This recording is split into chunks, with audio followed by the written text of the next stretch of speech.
I'm Josh Liston from On the Bubble podcast, an oral history of television fandom, part of the Gunna Geek network, just like the show you're checking out now. Shows on the network are individually owned, and opinions expressed may not reflect others. Find other awesome geeky shows at GunnaGeekNetwork.com. Capes on the Couch podcast is for entertainment purposes only. Dr. Issues is a psychiatrist, but he is not your psychiatrist and does not have knowledge of your individual situation. For any personal mental health concerns, please consult your own healthcare providers. For medical emergencies, please call 911 or the designated number in your area immediately. Remember that you are not alone and help is out there.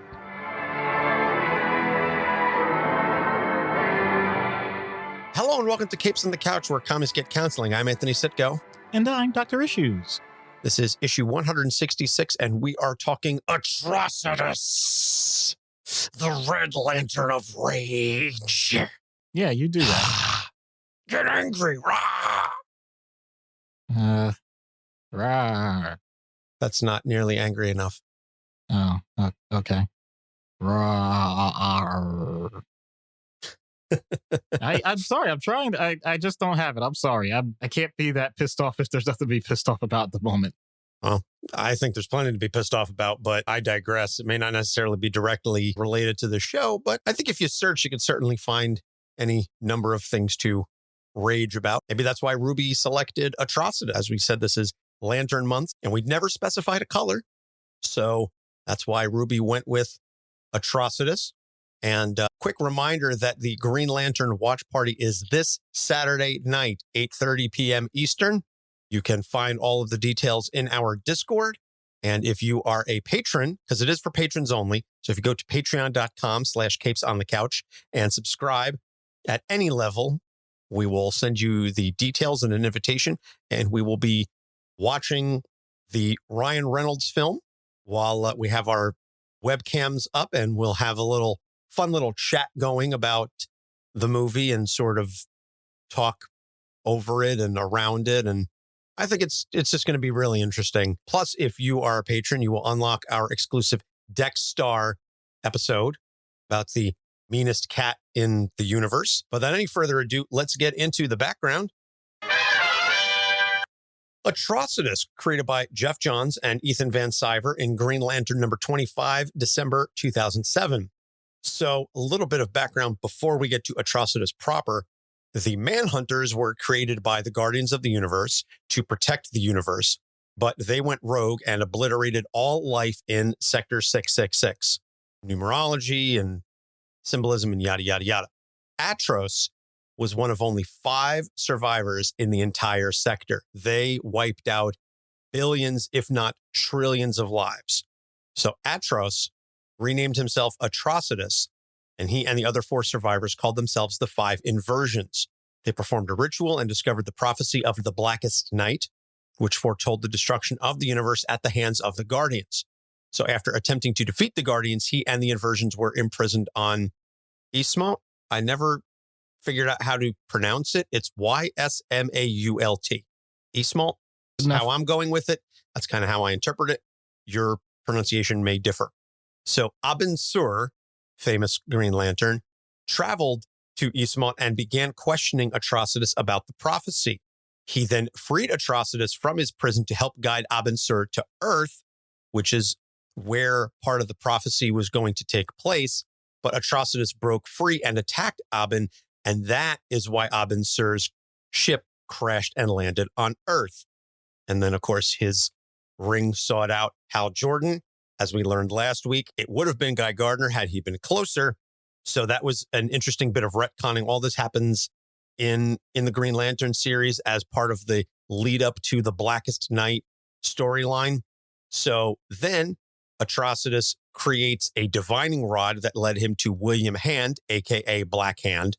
But before he could kill Hand, Sinestro and Hal Jordan intervened, and Hand escaped with the rod.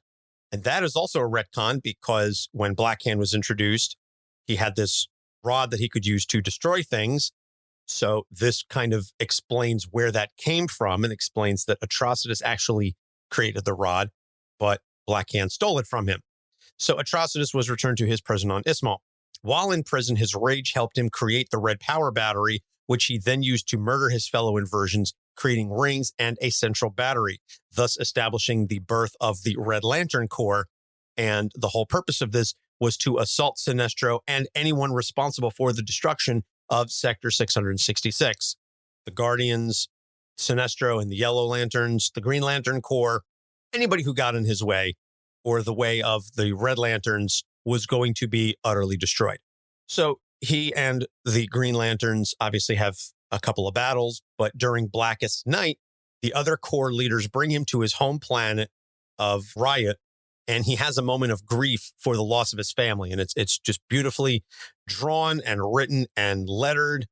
And I mentioned this previously that his lettering is done in a very jagged red style because you're supposed to read it and it's obvious how angry he is. And it's not just the pose that he's drawn in. The lettering gets smaller and clearer when he is returned home. And it is just, like I said, a wonderful character moment for Atrocitus that the rage subsides and it's replaced with grief. So just a touching moment for what is otherwise a very large and angry character. So he realizes that Blackest Night and the Black Lanterns are going to obliterate all life in the universe. And as angry as Atrocitus is, and as much as he abhors the rest of the Emotional Spectrum Corps, he chooses to have a temporary alliance with them in order to preserve life. So once Blackest Night is done, he makes a deal with Guy and Ganthet, who is one of the Guardians, that once Krona is defeated, and this is during Brightest Day, that Atrocitus would take possession of Krona to enact justice. Although Krona gets killed by Hal Jordan, depriving Atrocitus the opportunity for his revenge, at the end of it, Ganthet gives Atrocitus the corpse to do what he wants with it.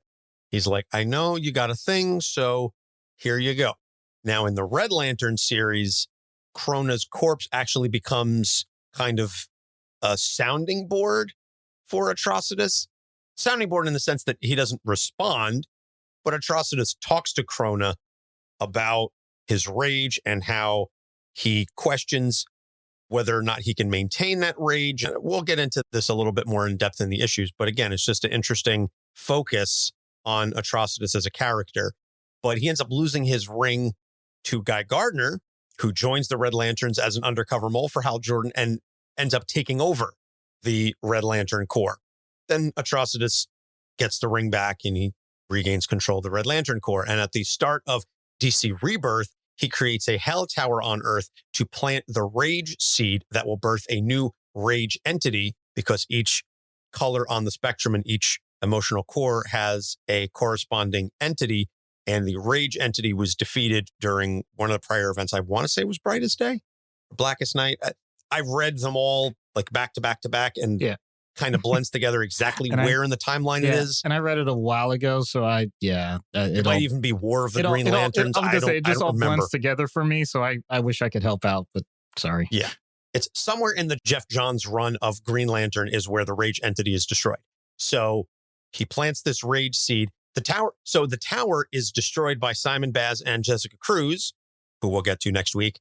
But Dexstar, who's going to be the Patreon exclusive episode, managed to deliver the seed before the tower was destroyed. And this is going to bring forth Red Dawn, which has nothing to do with the Wolverines, but is going to birth this new Rage entity and reestablish the power of the Red Lanterns. And full disclosure, I just ran out of time and I haven't read anything past that. So I don't know if Red Dawn has come to pass. I only got maybe about halfway through the Green Lanterns plural series, the one starring Simon and Jessica.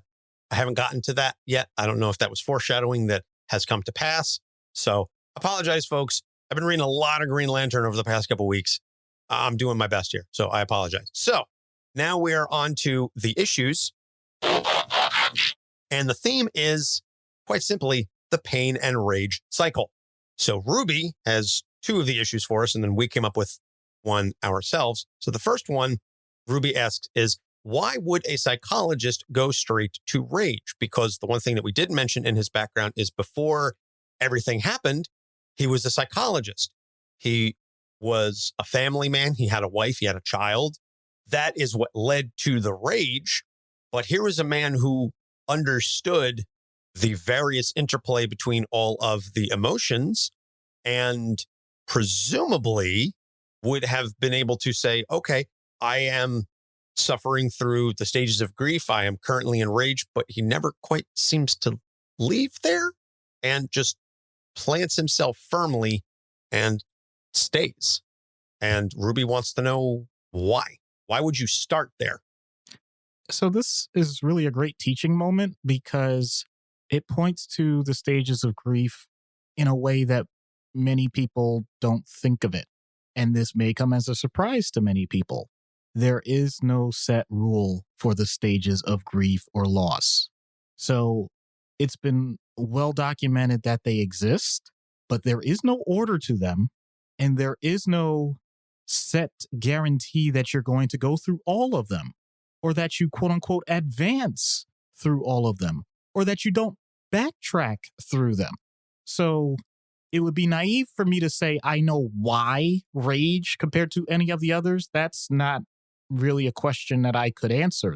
And that's true for anyone. I can't answer why a person would have a particular emotional response to something compared to a different response for someone else. But I can say that it's still valid.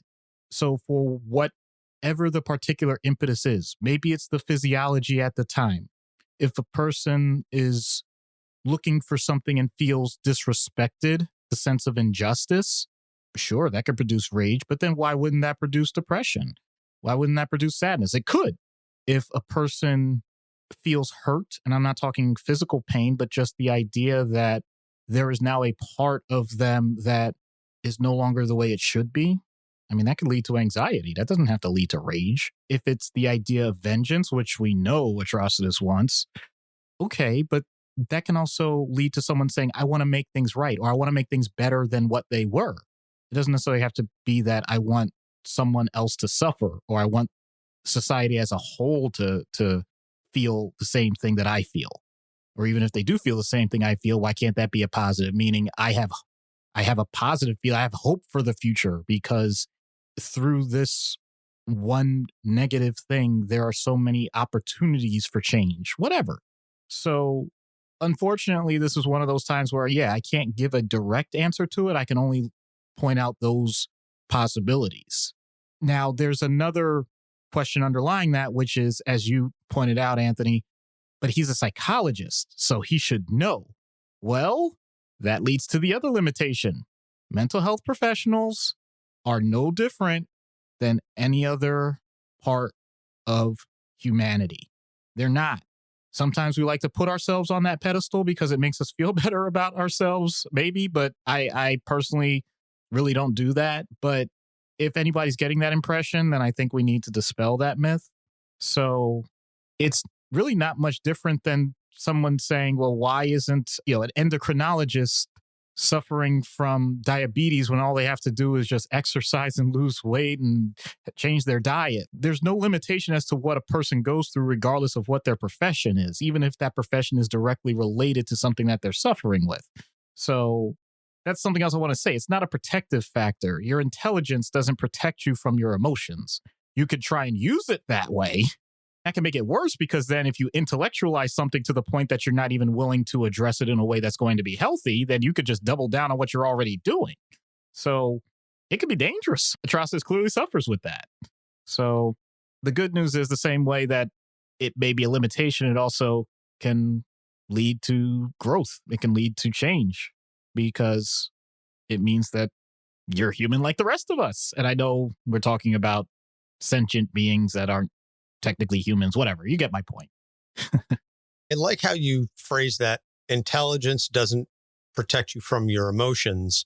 And I can certainly speak from experience that for years I thought that because of my intelligence that I could not override my emotions. I certainly felt them, but I thought that in the moments where I would need to make a decision that I could strip myself of any emotional attachment to the problems and focus on it purely logically. That may work for something like a fantasy football draft where, okay, I'm a Panthers fan, but I'm not going to go ahead and just draft all Carolina Panthers. Or, if I have to, I'll pick someone from the Saints or the Falcons, even though it tears me up inside because I have to draft with my head and not my heart. But it doesn't work for large scale decisions, the big things that, to your point, we are still human. And again, you said we are speaking of Atrocitus, who is a sentient being, not human, but the point stands. You can think you can, and you can try, but you will never be able to remove emotion from a decision like that. And it's unfortunate for him that it came at such a horrible moment, but that does explain why he gets stuck there, because that could happen to anybody, regardless of your training. And I think that segues perfectly into the next issue then that Ruby brings up, which is rage in dealing with loss. And we've spoken about loss for numerous characters on this show, and there are myriad ways of addressing it. What leads to Atrocitus picking the rage? Because for so many reasons, I know rage is what's listed with the lanterns. I'm going to back it down a little bit and say anger, which I think more people can relate to commonly, because rage implies a certain level of intensity. And that is very difficult to sustain for a long time. With comics, it's clear you can do that. Go ahead and use it however it needs to be used. But anger is something that's indefinite. Anger is something that can be around all the time. Part of the reason is it can provoke action. You want to do something with it. You now have an emotional impulse and energy that can be released in different ways. The negatives can be violence, can be abuse, when you say things that are hurtful to people, or you decide that your actions are more important than others, and therefore you start to neglect those around you. Those are potential negatives. But let's just say a person is in a different phase previously with regards to loss. Let's say they were in depression. They weren't getting out of bed. They weren't taking care of themselves on a daily basis, things like that.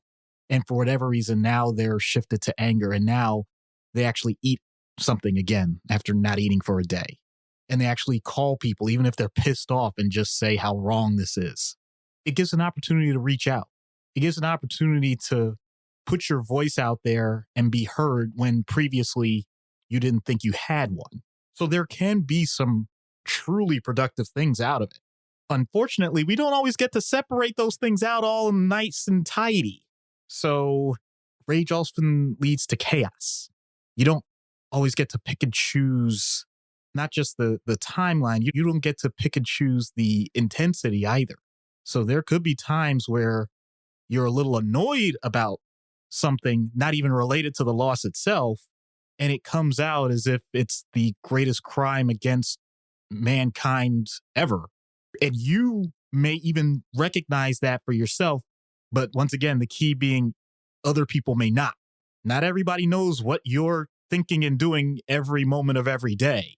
But most people recognize someone that's loud, someone that's pounding their fists, someone that's yelling, someone who clearly has the look on their face of thinking the world is even against them. Can lead to paranoia. So, as with most emotions, it's a mixed bag.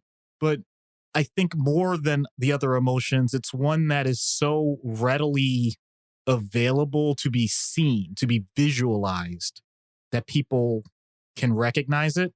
The one caution I'll give to that is if the person has been doing this for a while and that original impulse of energy is no longer there. Because like I said, it doesn't present always the way Atrocitus does, where it's just in usually full color. If the person is just seething underneath and it's this slow burn that's still there, that person may just be waiting for the next trigger. Or it in some circles that I know, I wish you would. Just that last little thing of the day, the next person that comes by, even if they don't deserve it, they're going to get it. That searching for the trigger can be cathartic in a way, because I think we've all experienced that point where you have that anger, whether it's justified or not, whether you can pinpoint exactly what caused it or not. And you're looking for that outlet. You're looking for that ability to vent that steam. You're a pot that's overflowing and you just need to let that steam off. And when you do, it feels great and it's cathartic and it's wonderful and you can reset. The key is that you have a healthy outlet for that rage, for that anger, for that emotion, that it does not become a situation where you are either taking substances to numb the feeling, or you are causing someone harm with that anger. And I've been working on this myself, and certainly parenthood has taught me this in incredible measures. There is nothing wrong with the emotion. There is nothing wrong with feeling the anger or the sadness or whatever the emotion is. It's how you choose to express that emotion. That's what we can, I guess, judge, for lack of a better term, as far as those of us who are not, those of us on the receiving end of those emotions. I don't judge emotions. I'm not going to judge you for being angry. I will judge you on what you do with that anger. And unfortunately, I don't think anybody ever taught that to Atros. He just got so wrapped up in it, and he never had somebody to say, your rage, and it is completely understandable that you would be justifiably pissed off that someone came along and destroyed an entire section of the universe. But this isn't the way to go about it. This would not honor the lives of your family. This would not bring them back.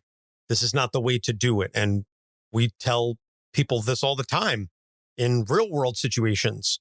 You can be mad, but this isn't going to bring them back. You can be mad, but this isn't going to undo what happened to you. And that's where having a sounding board, that's where having a trusted confidant, that's where having a mental health professional, a third party, would really be beneficial to help work through some of those emotions. So you could be angry, you can rage, you can do whatever, get it off your chest, and then figure out what you're going to do from there. And that's the key. Like I said, no one ever did that for Atrocitus, and he's suffered for it, as have countless others that have unfortunately dealt with him. So the last issue is one that Doc and I came up with, although it's touched on something that Ruby was talking about. The Red Lanterns series kind of goes into further detail on this. He's the first and initially only Red Lantern capable of thought. How does that affect his rage, and does it mean it's capable of being tamed? Because when we first meet the Red Lanterns, he's the leader and he's the only one that can talk. Everybody else is kill, rage, anger. And then several of them end up in the Blood Ocean, and that's in the Red Lantern series, and I'm not going to get into that. But it's the capacity for rational thought within that rage that makes him different from the rest of the Lanterns. And it's what makes all of us capable of all other emotions, even when we're at our angriest point. There does come a time where, for the sake of the person's safety or others' safety, if it's clear that talking to someone about a situation where they're not going to show control means that other people have to intervene one way or another. I've been involved in those situations many times in my line of work. The good news is it doesn't permanently stay that way. A person capable of thought is a person capable of control. Emotions can be manipulated one way or another. So if a person wants to talk themselves into more anger, they certainly can do so. But they also can talk themselves out of it.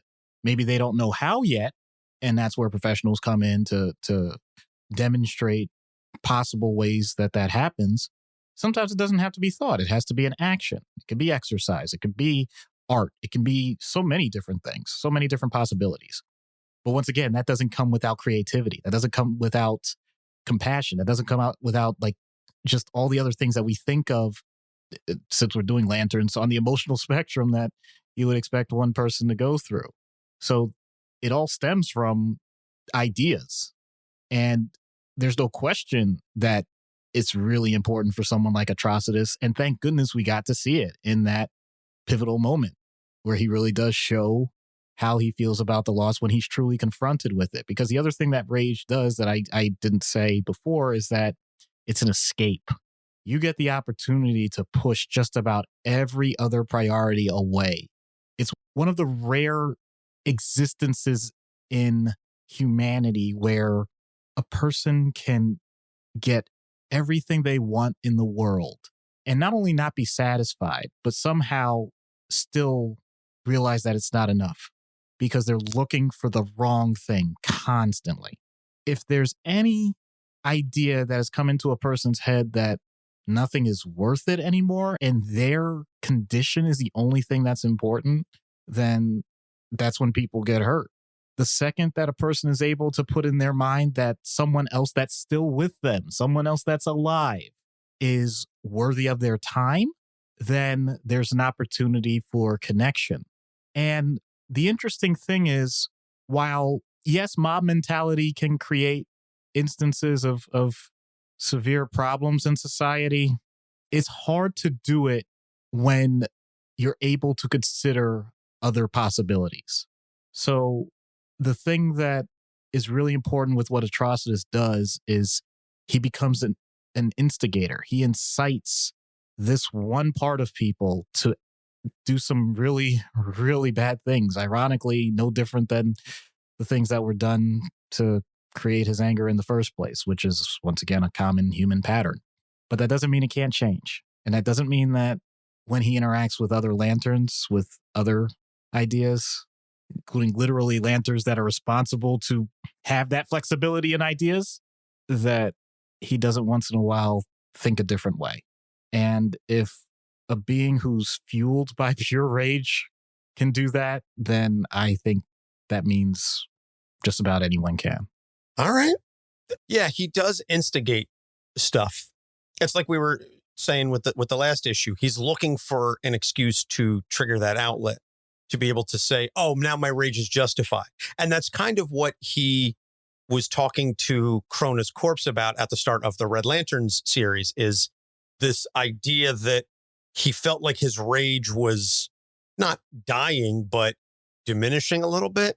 And he was concerned that this was going to cost him the core, that he was going to lose, or that he wasn't going to be powerful enough and that he wouldn't be able to follow through on his mission. And that's what ends up leading to him throwing some of the other Red Lanterns into the blood ocean and giving them the ability to have their thoughts, which for them is tied into reliving the memory of their rage and what led to them being selected as Red Lanterns in the first place, specifically with Bleeze, who's the one who kind of is the second in command, but also she's like the Starscream, where she's very much keyed in on, you're the leader for now, but if you so much as take a half step sideways, I will come and end you. And Atrocitus really kind of questions his own rage at times.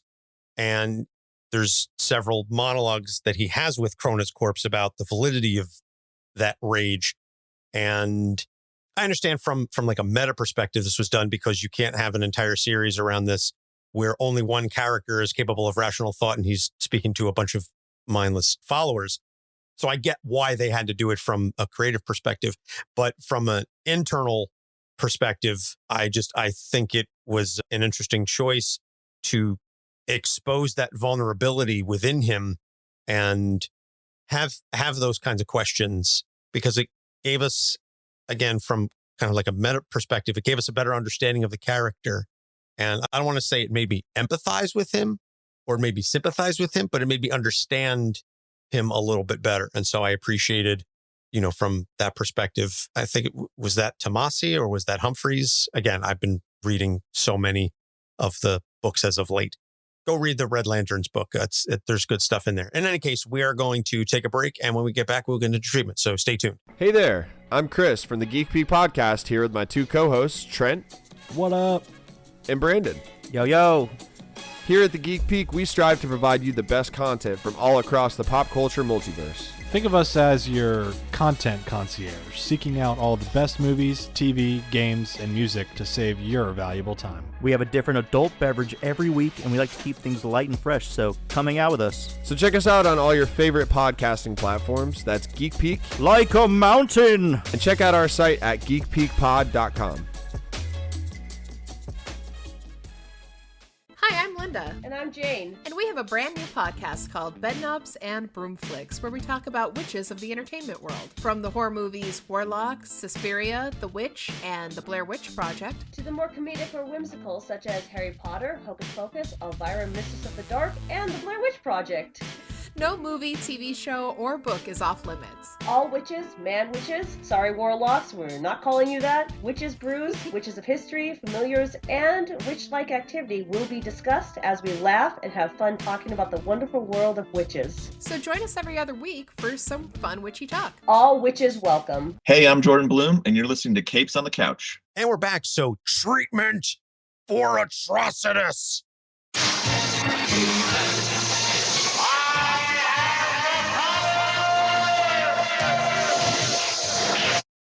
I have the power of the red ring of rage. What are you going to do to help me? So much of what Atrocitus deals with has to do with blood. I'm a doctor, dude. What do you do with someone that's having some significant trouble with having toxic blood? You give them hemodialysis. We need to get a few of these other rings together, and we need to generate basically a lantern hemodialysis machine, and we need to filter the bejesus out of this man.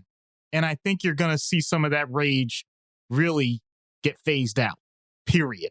Straightforward and simple. What we neglected to mention was that the red ring replaces the heart of the lantern, and their blood is not necessary anymore. It's replaced with the rage, which they can then expel from their bodies to essentially like napalm the other person. Atrocitus cannot be cured in that sense. Simon tried it. He tried to will himself to cure Atrocitus because it kind of worked with Bleeze temporarily before Jessica came along and inadvertently messed things up. He tries it with Atrocitus, and Atrocitus is like, you're trying to cure me? You're trying to replace my heart? You're trying to replace the ring? Good luck with that. That's not going to happen. So maybe if you bring on the might of the rest of the other emotional spectrums, or at the very least, indigo, blue, green, maybe yellow, you might get something there. But I tip my hat to you, sir, for even attempting that. So out of universe, minus the powers, he's a very angry man raging at the world because of the loss of his family and several people around him. I dare say it's not uncommon or impossible to find somebody like this. So I would imagine your real world analog and real world experiences would do well here. Yeah, the patterns that I've seen with this are if the person hasn't been able to articulate what's been going on, the first thing is to make sure that they're heard. That's the simple part. The complicated part is what often happens, and especially if it's related to trauma. The person, once they're heard the first time, thinks you didn't get it, and they want to say it again. And then after that, they may say that there's a part that wasn't in enough detail, and then they'll say it again. And then after that, if you don't agree with what they said, they'll try and point out something that you may have missed, and they'll say it again. It becomes a very bad pattern if it's not kept in check, where the person thinks that the world needs to correct around them, and it's now the professional's responsibility to help guide that to the idea that the world will not change. And that's a painful thing. Truly is a painful thing. But it also allows for the opportunity for the person to experience other emotions as they are managing what they consider, as in the person themselves considers to be just fine the way it is. Because the sense of injustice is usually the number one thing, then the sense of loss. Things get flipped on their head. So if a person is not able to talk that through, then yes, there is medication that can help regulate the emotions in the moment if it's really a crisis situation, but also there are some medications that can be assistive long term. But the key to all of this remains, and once again, my bias based on my training, is what is the actual thought that is leading to these responses. If you can help expand it, I'm not even saying change it, expand it. Like, yes, this happened and it was a bad thing. Yes, this happened and it was not fair. You try and use and statements because often people with this level of anger want to close off all other possibilities. It's an easy way out. And the therapist has to allow for bringing up ideas that this person hasn't considered and just simply leaving them there, saying, it's interesting how I had someone as a previous patient or client and they had this completely other idea and I didn't know what to do with it, which may not be totally accurate, but you kind of play up the idea that it's now the other person's opportunity to have a thought that they've never had before. And if it's clear that they struggle with it, then you actually start to rearrange what it is that they may be thinking about it. And giving that level of agency, giving that opportunity for change is super important because it's the only sphere of change they really have. They have to recognize that for the most part, they're not going to change everything else about existence, but they can change how they think about it and how they respond to it. And that's really what it comes down to. I know I make it sound like super simple, but once again, the intellectual part of it doesn't always match up with the emotional part. Even when you absolutely know it, it still can be incredibly tough. Yeah, reframing is helpful, but it's, to your point, not easy. That's why not everybody does it all the time. That's why not everybody can do it all the time, because you can't reframe everything unless you have context, which isn't always available. So much of reframing comes from saying, okay, I'm going to distance myself, or I'm going to utilize some outside perspective to help determine that this is not a healthy response to this stimulus. But if you don't possess that context, or if you don't have that experience, or if it's not done so often as to become almost second nature to you, then you're going to have that emotional trigger. You're going to have that knee-jerk response. And fact of the matter is that the overwhelming majority of the time, we tend to stick with our initial gut responses to whatever the stimulus is. And it takes a lot to be able to say, I was wrong with my initial assessment of whatever this was, or my initial response was not healthy. I'm going to undo this. And that takes a healthy look at yourself. That takes self-awareness. That takes a lack of ego, a lack of pride. There are so many things involved with a reframe that if you don't utilize those skills consistently, you're not even going to think that reframing is an option. Never mind getting into how should I reframe? Just the idea, just the concept of saying, I didn't have the best response to this. I'm going to look at this from a different perspective. That in and of itself is not always easy to even conceive of. So I understand why folks don't use it often, or at least as often as perhaps they should or could, because frankly, just doesn't occur to them. It clearly never occurred to Atrocitus. So with all that being said, and I wish you the best of luck, let's see what happens when we get Atrocitus on Dr. Issues' couch. Hello, Atros. I'm Dr. Issues. Atrocitus. And you are no doctor. Hello, Atrocitus. I'm Dr. I said you are no doctor to me. I do not recognize your title. Only the title of Master of Rage holds any meaning to those who subscribe to the power it provides. I mean, I can't lie, man. I'm here as a professional Sue. You are wasting time, Dr. Issues. I'm here to make sure you don't destroy all of existence because you're so powerful and mad, and I don't want to offend you, but I need to do my job, so please just let me. Atrocitus, sir. I hate whiners. Whining is the provenance of those too incompetent to comprehend the veracity of the world and too weak to compel the change required to bring justice to those who would cause destruction and pain to the innocent. Oh, come on. I'm doing my best here. Just tell me why you're so angry. Everything is wrong.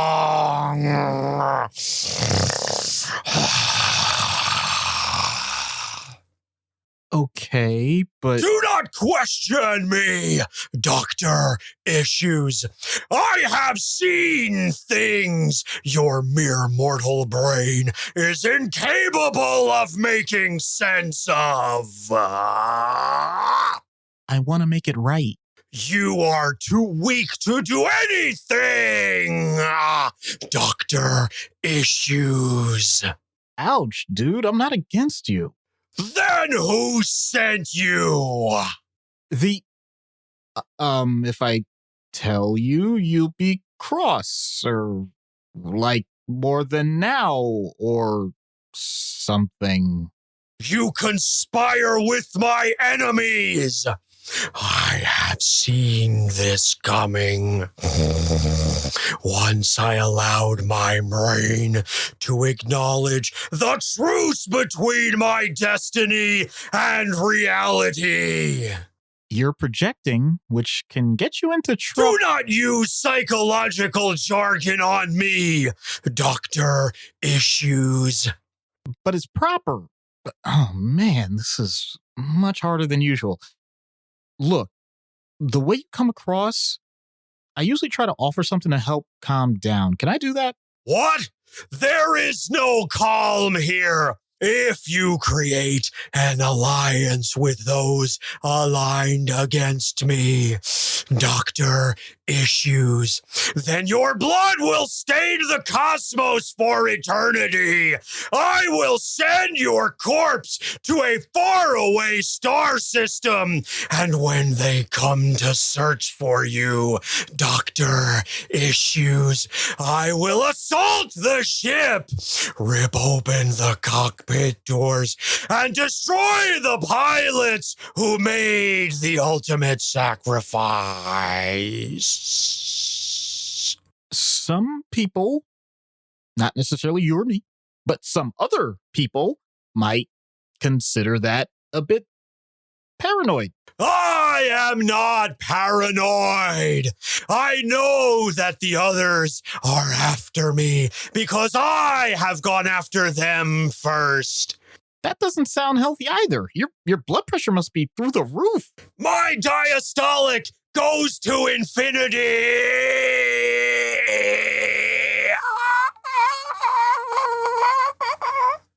But that's the lower... That's not possible. You're just... What? Do not doubt the power of the Red Lanterns. We have foreseen the destruction of your galaxy, and it turns crimson with the blood of your descendants. There is no escape for you this time.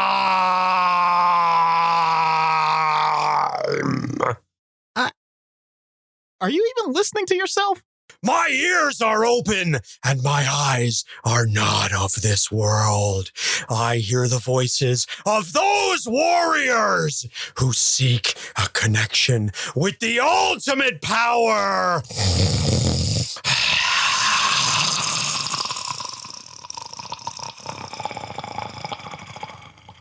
All right, I'll stop you there. You may kill me for this, but you are not making sense. This world and everything you know about it is not ready for the final meeting of powers you cannot understand. Only the Red Lanterns may breathe the air that smells of combat and wash away the disgrace of those that came before us. That sounds nightmarish. Nightmares are the best part of my day! I clearly can't match your intensity, so I won't try. I have to admit, I feel lost in your presence. That's not a good sign. I may have to seek consult from someone else. There is no one else to provide for your salvation. I shall give you the divine blessing of the blood prophecy. You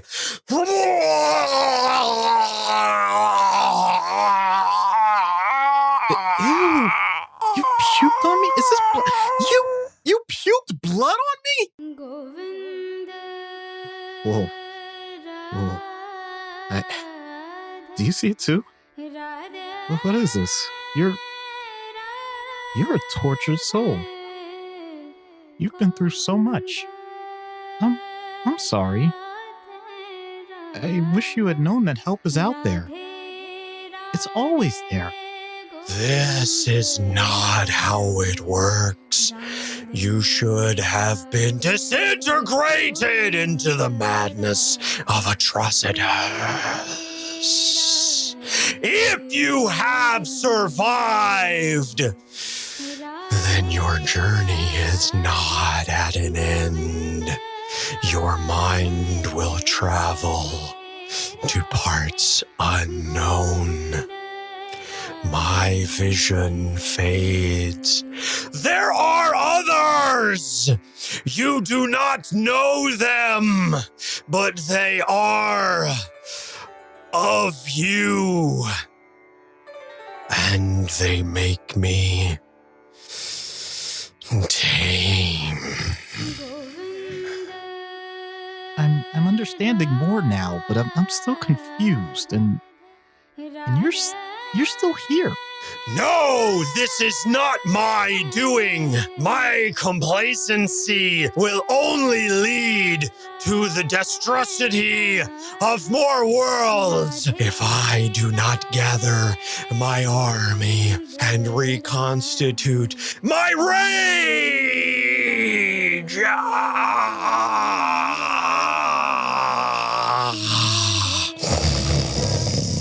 This office is a cage, and I will not let your weapon continue to weaken me. I don't have any weapons. Your heart, it beats with the forbidden light. You say nothing, but your presence speaks everything.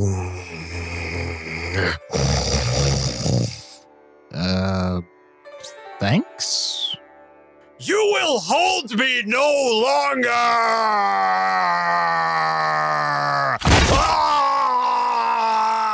Seriously, what the hell was that? I should be dead 5 times over. And he looked like he was scared of me? I've had a calming effect before, but this is ridiculous. Hello? Yeah, sorry, I forgot about this call schedule. Thank you so much. I just had the most unique patient. Well, I mean, I can't divulge who. How'd you know that? Yeah, and the one before. You can help? Okay, we'll talk about the details of the equity tomorrow. Look, if you could assist with these lanterns, I'd be so appreciative. Yeah, and put a contingency on, put something in there for the door, for like better accommodations, okay? All right, good, bye. Boy, that was something. I am surprised you didn't have the stroke. Like, I thought for sure there's an aneurysm developing somewhere in your head, that's rough. Yeah, well, see, this isn't actually me now. I died, and this is a guy who looks like me. I'm just a little smaller. I got blonde hair now. I'm a little different, physique. Oh my God. It's amazing the thing. They call me Renegade. Yeah. Okay, now that's just a cheap shot. That's the original rumor was bad enough. When Renegade showed up, I even as a kid, I was like, oh, really, guys? That's so bad. Yeah. If you are a wrestling fan of a certain age and fandom, you'll understand the source and the joke of the skit. If not, just hope you enjoyed it anyway. Take it for what it is. On face value, there's a lot there. But obviously, if you dig a little deeper and you know anything at all about Jim Hellwig, then... Yeah, and the thing is, unfortunately, I don't think there's any office that I'm aware of that has ropes to shake, so, yeah. I thought about doing that before I started recording, just to run circles around the inside of my office real fast and pump my fist towards the sky and get completely winded before I even started. Yeah, I was going to say, if Atrocitus had the same engine as that guy did, then I'm pretty sure every lantern would literally just say, yeah, you just have to wait it out for about 4 minutes and you'll be good. Yep, just wait for him to blow up because he's got no cardio endurance and go from there. And he died of a heart attack, like just cardiac arrest right on the spot, just after being inducted in the Hall of Fame. If this isn't, I'll admit, it wasn't my original intention when writing Atrocitus, but as I was writing it, I said, this is the man. Yep. If only he had a red battery that could have kept him going. Yep. And as I said to you, I watched the Crash the Plane promo from WrestleMania 6, and by like the fourth time I watched it, I go, I actually get what he's talking about here. It makes sense in a metaphorical way. Maybe that was the cocaine talking. I don't know. So for Atrocitus, the recommended reading is the Red Lanterns series, because that really focuses on Atrocitus. He hasn't been around that long as a character. He was created in 2007. So that is the closest thing I would argue to a definitive run on Atrocitus, other than his appearance in the various Geoff Johns series and Blackest Night and Brightest Day and all that. So, and if you think there's a lack of quality reading material on Atrocitus, next week we're covering Jessica Cruz, who was created after this, and there's even less to write about. But I digress. So next episode's Jessica Cruz. Then we interview Ted Anderson about his graphic novel Side Effects. And then we cover animal sidekicks. So we're all over the place. And we're going to get away from this anger and rage. Again, a friendly reminder to all of our patrons. If you're not already subscribed, you can go to patreon.com/capesonthecouch and subscribe there. And then you can join us for our Green Lantern movie watch party this Saturday night at 8:30 p.m. Eastern. Details will be in the Discord and on the Patreon page. Basically, it's you need an HBO Max subscription. We can't provide that for you. And there's a browser extension that you have to create an account for and log in, and then join us on webcam as we watch a half-hearted attempt at the Rebirth storyline and some of that definite influence there from Geoff Johns and that horrible CGI suit. You can find all of our episodes on our website, capesonthecouch.com. We are on Facebook, Instagram, Twitter, and TikTok at Capes on the Couch. And if you listen to us on a platform that allows you to like, rate, and subscribe, please do that because it helps get us in front of more ears. And if you leave us a rating, send us an email with a screenshot and your address, and send us an email to capesonthecouch@gmail.com, and we'll send you a sticker and we'll read your review on the next episode, on an upcoming episode, because that is our way of saying thank you for spreading the word of Capes on the Couch. And, that's what we do. We appreciate all of you. So, Doc, what do you have to say before we go? Make it quick. If you're annoyed, then just let it out, talk it out. If you're angry, then find someone that you can trust and work it out. If you are seeing red, then call your doctor or get to the emergency room, please, because that's a serious condition. That's all I wanted to say. And if you're annoyed, don't try to stop Domino's from delivering pizza in 30 minutes or less. For Doc Issues, I'm Anthony Sitko. Thanks for listening. We'll see you next week. Wow, that was I didn't see that coming. Okay. Capes on the Couch podcast is for entertainment purposes only. Dr. Issues is a psychiatrist, but he is not your psychiatrist and does not have knowledge of your individual situation. For any personal mental health concerns, please consult your own healthcare providers. For medical emergencies, please call 911 or the designated number in your area immediately. Remember that you are not alone and help is out there.